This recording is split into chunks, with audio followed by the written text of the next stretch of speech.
Assalamualaikum warahmatullahi wabarakatuh. Kembali lagi dengan Syafaat Huda dan kita membahas work motivation, jadi motivasi kerja. Nah, ini motivasi kerja ini sangat amat penting ya, karena kalau misalkan kita tidak termotivasi ya atau bermotivasi dalam rangka kerja ya, maka tentu kita akan tidak semangat dalam bekerja. Ya kalau kita sebagai umat muslim gitu ya, ya tentu motivasi kita bekerja adalah untuk ibadah gitu ya, secara sederhana seperti itu, dan baru diimbangi dengan hal-hal lain ya, baik internal atau eksternal gitu ya. Jadi agar memang kita yang muslim itu bernilai ibadah gitu ya. Nah, banyak sekali faktor-faktor yang mempengaruhi dari motivasi kerja ini. Maka kita juga harus paham dan mengerti sehingga nanti di dalam proses mendefinisikan, menganalisis itu bisa komprehensif gitu ya, gitu. Nah, biasanya mempengaruhinya itu adalah yang pertama adalah lingkungan kerja, iya. Lingkungan kerja, lalu ada pengakuan dan penghargaan. Nah, tadi ya, pengakuan penghargaan ini juga sebelumnya sudah saya bahas di budaya organisasi ya. Jadi memang pengakuan dan penghargaan ini walaupun sederhana itu akan memberikan tambahan atau mempengaruhi motivasi kerjanya yang tadinya standar bisa meningkat gitu ya. Lalu ada kesempatan pengembangan. Nah, ini kesempatan pengembangan juga perlu dilakukan ya, sehingga nanti motivasi kerjanya meningkat. Jadi kalau misalnya secara sederhana tambahkan kayak upgrading ya, pelatihan kompetensi gitu ya. Kalau misalkan guru ya, pelatihan kompetensi guru dalam mengajar gitu ya, metode gitu. Kalau misalkan di dalam proses praktiknya seperti apa, subtitled gitu ya. Atau misalkan kalau di apa namanya perusahaan misalkan di yang bergerak dalam bidang kesehatan, terkait dengan pelatihan bagaimana menangani pasien atau menangani atau merawat alat-alat kesehatan begitu ya. Nah, itu perlu di-upgrade gitu ya. Lalu ada juga yang mempengaruhinya yaitu adalah kepemimpinan. Nah, kepemimpinan ini juga menjadi hal yang efektif ya di dalam motivasi kerja. Jadi kalau misalkan pemimpinnya itu semangat ya, maka itu kan memberikan frekuensi semangat gitu. Jadi makanya kalau teman-teman sekarang dijadikan atau diamanahkan sebagai pimpinan, maka frekuensi teman-teman tuh akan mempengaruhi. Jadi kalau teman-teman tidak semangat ya frekuensi stakeholder atau staff teman-teman itu akan tidak semangat gitu ya. Secara sederhana seperti itu karena itu menular gitu. Terkait dengan mimik kita, raut muka kita gitu, gestur tubuh kita itu menular gitu. Jadi hati-hati di dalam proses performance teman-teman di dalam organisasi atau lembaga pendidikan atau yang lainnya gitu ya. Nah, lalu ada kompensasi dan manfaatnya. Jadi ya tentu ini juga akan sangat amat mempengaruhi ya bagaimana motivasi kerja ini gitu. Seperti itu ya. Jadi itu hal-hal yang dapat mempengaruhi motivasi kerja sehingga nanti teman-teman terapkan gitu ya di dalam proses motivasi kerja ya, di dalam bekerja itu akan mempengaruhi tadi output yang dihasilkan dengan motivasi kerja ini, atau akan merubah diri gitu ya, pribadi teman-teman untuk lebih termotivasi di dalam bekerja gitu ya. Seperti itu. Oke.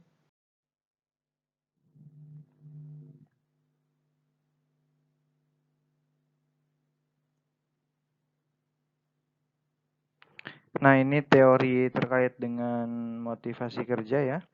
Nah, yang pertama itu ada Abraham Maslow ya. Di Abraham Maslow 1999 dia mengatakan bahwa motivasi merupakan suatu sumbangan yang sangat besar gitu ya. Nah, Maslow kan berpendapat bahwa kebutuhan pada tingkat bawah telah terpenuhi, maka kebutuhan ini akan menimbulkan kebutuhan untuk memenuhi yang lebih tinggi. Jadi kan kalau hierarki kebutuhan tuh ya, itu mulai dari yang dasar begitu ya, seperti itu kalau di Abraham Maslow gitu ya. Mungkin teman-teman juga tidak asing lagi ya gitu ya terkait dengan teori motivasi di Abraham Maslow. Nah, lalu ada Cleland ya 99 juga, dia mengatakan bahwa di motivasi ini memiliki sifat-sifat satu, mereka lebih menyukai menyerang dan memecahkan sendiri masalah-masalah. Menyerang di sini positif ya maksudnya ya gitu ya. Lalu yang kedua, orang-orang yang sungguh-sungguh memperoleh motivasi cenderung menuju ke situasi-situasi di mana mereka dengan segera dapat memperoleh umpan balik pada hasil kerja mereka. Jadi ada feedback ya ketika dia melakukan pekerjaannya gitu ya. Lalu yang ketiga, orang yang berhasil adalah jika orang yang menentukan dengan selayaknya tujuan yang mengundang risiko sehingga ia dapat menambah kesempatan untuk kepuasan hasil kerja gitu. Jadi ini kalau di McClellan gitu, McClellan itu posisinya ada 3 pembagiannya gitu. Nah, lalu selanjutnya ada Gibson, Donnelly, dan Ivancevich 97. Dia mendefinisikan bahwa semua kondisi yang memberikan dorongan dari dalam diri seseorang yang digambarkan sebagai keinginan, kemauan, dorongan gitu ya. Jadi kalau Gibson, Donnelly, dan Ivancevich mengatakan ya secara sederhana, contoh dari misalkan kepala sekolah atau manajer itu sudut pandangnya dari bekerja keras, mempertahankan langkah kerja ya, lalu memiliki perilaku yang dikendalikan sendiri ke arah sasaran-sasaran yang penting. Jadi memang hal-hal yang penting ya yang dituju gitu. Seperti itu. Lalu ada Ruth Canfor, Gailidsen, lalu ada Robert di 2008.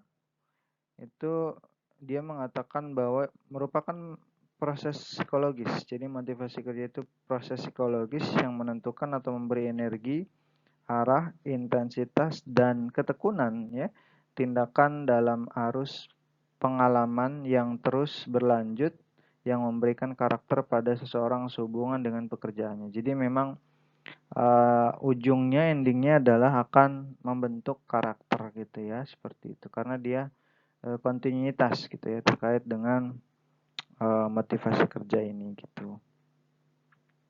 Bisa karena biasa gitu. Jadi kalau sedari awal motivasi kerjanya tinggi ya kemungkinan itu akan tinggi terus gitu ya, seperti itu.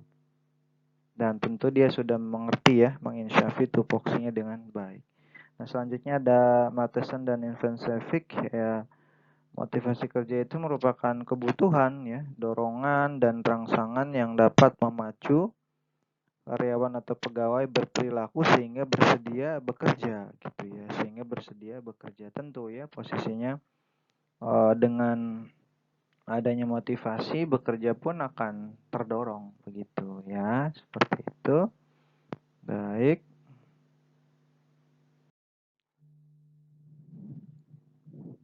Nah, sehingga dapat disintesiskan dari berbagai teori tadi ya, ada kurang lebih 5 teori dari ahli. Maka indikator motivasi kerja adalah persepsi kepala sekolah ya terhadap dorongan gairah kerja ya, penggerak kekuatan atau dorongan baik dari dalam maupun luar yang diarahkan dan untuk mempertahankan perilaku seorang pegawai yang dipengaruhi oleh usaha dan kemampuan untuk mencapai tujuan organisasi dan memuaskan kebutuhan dari pegawai atau pekerja dengan indikator tanggung jawab, prestasi, pengembangan diri, dan kemandirian. Jadi memang ini indikator-indikator yang harus dipenuhi ya, standar-standarnya harus dipenuhi sehingga motivasi kerjanya itu terukur gitu. Karena kan dalam sebuah organisasi, dalam sebuah lembaga, dalam sebuah perusahaan itu harus ada ukuran yang jelas. Kalau misalkan tidak terukur, maka bagaimana kita akan mengevaluasi begitu ya, seperti itu. Nah, ini adalah ukuran yang jelas, ukuran yang bisa dilakukan gitu ya untuk menilai apakah kepala sekolah itu memiliki motivasi yang baik atau tidak di dalam rangka memimpin sebuah lembaga atau misalkan manajer dalam sebuah perusahaan. Begitu ya. Baik, dari saya. Assalamualaikum warahmatullahi wabarakatuh.